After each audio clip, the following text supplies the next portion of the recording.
नमस्कार, मैं हूँ अर्चना यादव और अभी हम लोग आए हुए हैं मंदुरी में। मंदुरी में आज धर्मेंद्र यादव का कार्यक्रम था, उसी में उपस्थित हैं ये लोग, जैसे बातें करेंगे।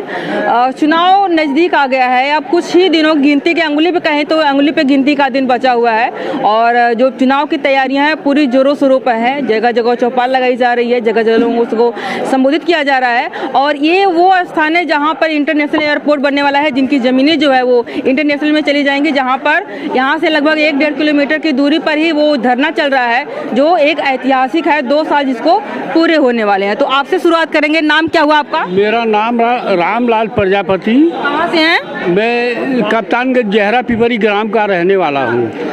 ऐसा है जी, अभी राजनीति की बात करें तो चुनाव की तैयारी बहुत तेजी से चल रही है।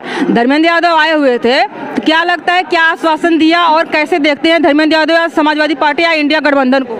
अच्छा, मैं इसके विषय में अभी बताऊंगा। पहले मैं आगे से शुरुआत करना चाह रहा हूँ। मैं करीबन 70-75 उम्र का हो चुका हूँ। मैंने ये देखा है अपने देश के अंदर कितनी गरीबी थी। तो गरीब आदमी हमेशा ईश्वर की दुआ करता कि हे प्रभु हमारा कष्ट दूर करो। हम कांग्रेस सरकार रही उस समय, वो इतना गरीबी थी, उसको बढ़ाते मतलब गरीबी को दूर करते और ले करके जो है आगे तक आई। फिर इसमें जो हमारे राष्ट्रीय अध्यक्ष जो है स्वर्गीय मुलायम सिंह हम लोगों के साथ, प्रजापतियों के साथ इतना साथ दिए कि हम कुछ आगे और बढ़े।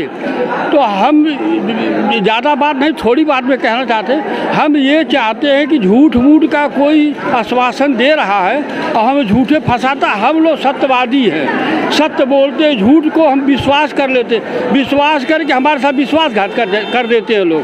करते कौन? भाजपा वाले कर रहे हैं, हम आपको साफ बात बताते, और कोई नहीं कर रहा है। तो ये झूठ की बातें कह करके, जैसे हमको 5 किलो राशन दे रहे हैं, महंगाई कहाँ से कहाँ कर दिए हैं, उसको नहीं जोड़ रहे हैं।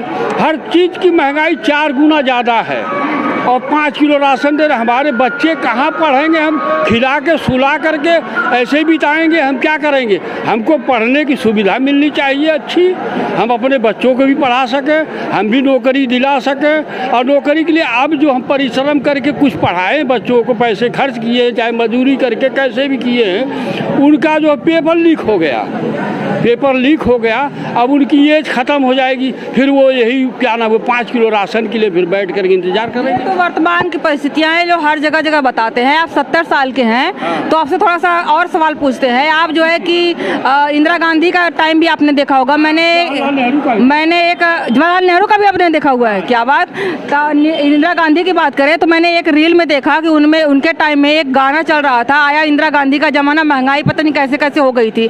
वो गाना आपने सुना हुआ था, जो नारा चल रहा था कि इंदिरा गांधी का जमाना आ गया, महंगाई बहुत ज्यादा हो रही है। खिलाफ पार्टी वाले कुछ गनवा बताइए। गाना तो हमको याद नहीं है, सुने थे लेकिन याद इतना दिन की बात याद रहेगी नहीं। इंदिरा गांधी भी ठीक थी, शेरनी थी देश की, हमारे हिंदुस्तान की।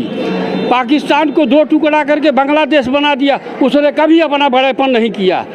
ये लोग जितना थोड़ी सा काम करते हैं, पर सत्य क्या सत्य है, उसमें असत्यता मिलती है। ये दुनिया का धुआं देते हैं कि हमने इतना बड़ा काम करे। इंदिरा गांधी तो पाकिस्तान को, पूर्वी पाकिस्तान को बंगाल बना दिया। वैसी शेरनी तो हम जानते हैं कि कंचित कोई मिलेंगी। हाँ, इंदिरा गांधी जैसा तो कोई इन लोगों में तो कोई है ही नहीं। अटल बिहारी वाजपेयी के बारे में क्या ख्याल है? हाँ, अटल वाजपेयी जी जो थे वो समाज को कुछ मतलब कि समझ रहे थे, कुछ ही ज़्यादा नहीं समझ रहे थे। वो सत्यता को समझ रहे, सही सिद्धांत पर थे। लेकिन ये लोग जो है उनके सिद्धांत को पलट दिए। क्या पलटे हैं? आपने देखा होगा, उनका राज्य भी देखा होगा।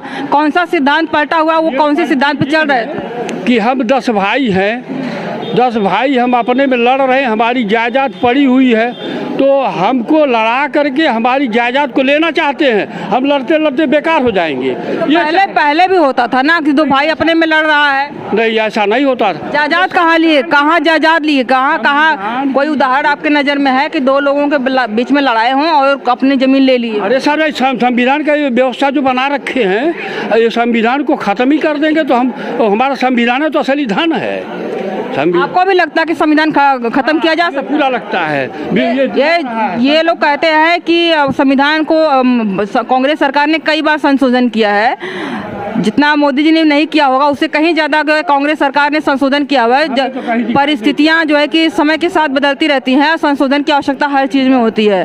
तो कोई बदल सकता है, संशोधन कर सकते हैं या फिर बदल ही देंगे पूरा? देखिए, संशोधन करने का ऐसा है कि ये करना चाहते हैं जो, ये केवल जो है जितनी हम गरीब हैं इनको जो फिर से जो है वही जो फरुआ चलाओ, कोहार चाक चलाओ, पढ़ो मत, कहार पानी भरो, ये काम करो, केवल फरुआ लेकर खेत खंडो। इनका काम है कि सब जो है जैसे तैसे करो, और हम शेर हैं तो हम शेर बन के रहें।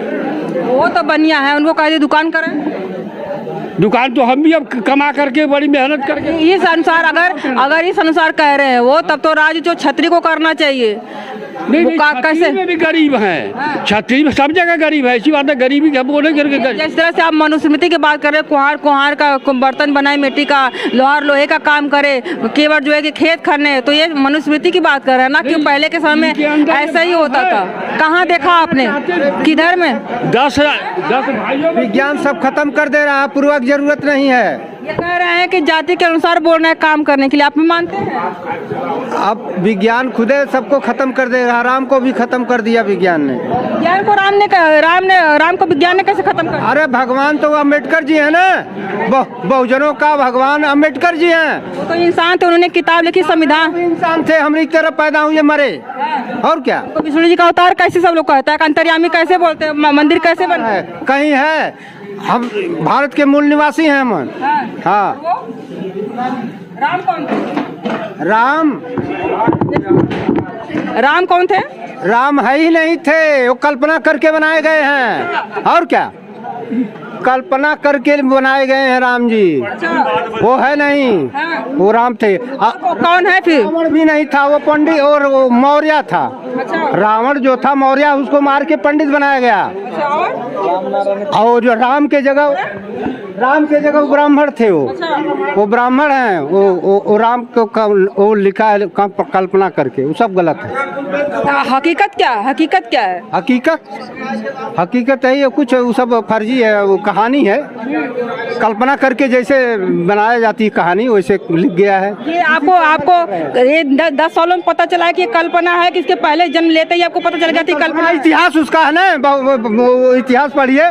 हमने कहा कि 10 साल में आपको पता चला कि राम काल्पनिक थे कि पहले से ही पता चल गया? 500 वर्ष का इतिहास पढ़िए ना, भारत के मूल निवासी कौन है, कौन बाहर से आए हैं, अभी पता चल जाएगा। भारत के मूल निवासी, अब इंटरनेट टेस्ट होगा तब पता चलेगा ना। आपको पता होगा ना, आप तो जानते हैं। टेस्ट करवाया जाएगा ना, और जब बहुजन का राज होगा। आप बाहरी हैं कि यहाँ के? आप बाहरी हैं कि यहाँ के? हम भारत के मूल निवासी हैं। किस जाति से हैं आप? हम यदुवंशी हैं। आप मूल निवासी हैं? हाँ, मूल निवासी। यहाँ पे वो बोल रहे हैं कि राजनीति के बाद में बीच में बोल रहे हैं कि राम थे ही नहीं। राम थे ही नहीं तो इंसान का अस्तित्व कैसे इस दुनिया में है? अगर ईश्वर नहीं है तो क्या आप कल्पना कर सकते हैं इंसान की? कोई तो ऐसी शक्ति है। देखिए, यहाँ पे राजनीति के बाद में वो बात बोलना कितना जरूरी आप समझते हैं? हम जो बोल रहे हैं ये ईश्वर की शक्ति बोल रही है, वो जाहिर सी बात है, वही बोल रहे हैं। वो छोड़ गए तो हम चले गए, तो हम ईश्वर को मानते हैं। और हमारे माँ बाप जो है, जब हम पैदा हुए थे तो हमारा नाम रखे रामलाल नाम है भी। वो किस लिए रखे कि राम का नाम भी लेंगे, तो इनके कहने से हम पुजारी नहीं, इनसे पहले से पुजारी हमारे बाप दादा परदादा सब चले आ रहे। नौमी हम इनसे अच्छी पूछते थे, जैसे दिया बरवा के पूजवा रहे थे, थाली बजवा दो, ये कर दो, वो कर दो। ये सब ये बकवास है, ये सब नहीं करना चाहिए। पहले ये कहा कि राम का अस्तित्व मात्र 10 सालों में खत्म हुआ है कि वो काल्पनिक बने हैं कि इसके पहले भी काल्पनिक थे। आपके माता पिता क्या राम को मानते थे कि काल्पनिक बोलते थे? देखिए, हमने देखा तो है नहीं, सुनते हम चले आ रहे। हमारे अम्बेडकर को आपने देखा है? नहीं, उनको हमने देखा तो नहीं है, सामने साक्षात नहीं देखा। मोदी जी को साक्षात देखा है आप? इन लोगों को तो देख ही रहे हैं। साक्षात टीवी में नहीं, साक्षात टीवी में देखते हैं, मान लेंगे, पेपर में देखते हैं, ऐसे देख रहे हैं। ऐसे ही राम को भी देख रहे हैं, पेपर में ही सब देख रहे हैं। अब भाई वो सब धर्मेंद्र यादव आए थे, धर्मेंद्र यादव आए थे, वो कहे कि 3000 हम जो है कि हर गरीब वर्ग को देंगे। और उन्होंने कहा कि राहुल गांधी ने कहा हम 8,500 यानी कि 1 लाख रुपए गरीब महिलाएं जो है उनको देंगे गरीबी रेखा से निकलने के के लिए। और यहीं पर जो है कि 10 साल पहले मोदी जी ने कहा था कि हम 15 लाख रुपए देंगे, हर अकाउंट खोलिए उसमें और हम देंगे। क्या लगता है कि वो जुमला था तो ये जुमला नहीं हो सकता है? जितने बाद कैसे गारंटी है कि देंगे? हाँ, इन्होंने दिया था पहले भी।